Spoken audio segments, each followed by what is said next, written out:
होने करिले तना उठावतिया अब पता दिन से ना बतिया बतिया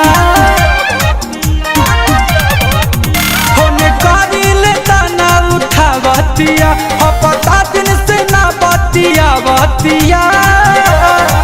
लागे दोसरा साथ चलता कर सेटिंग। आप जिस नंबर पर संपर्क करने की कोशिश कर रहे हैं वो किसी और के साथ लगा हुआ है, कृपया चेक करें। लागे दोसरा साथ चलता कर सेटिंग हमारा मालावा के फोन जाता वेटिंग हमारा सोनावा के फोन जाता वेटिंग।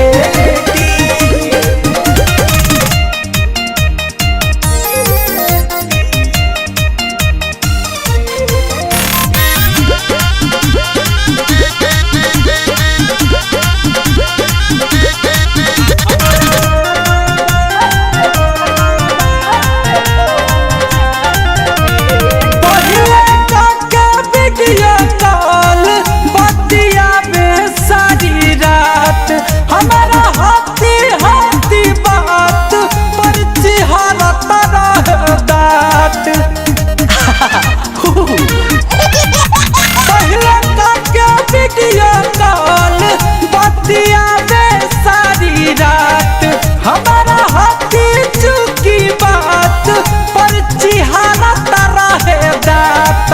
अब तो व्हाट्सएप पर भी करत नहीं चैटिंग अब तो व्हाट्सएप पर भी करत नहीं चैटिंग डायरली दावा के फोन जाता बेटी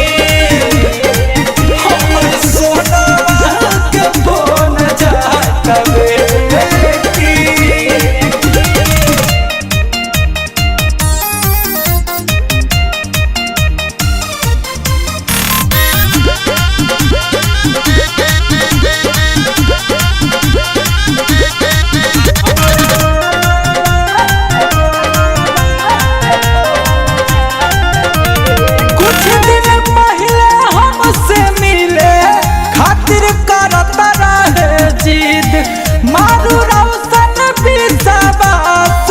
अपना लौकता उम्मीद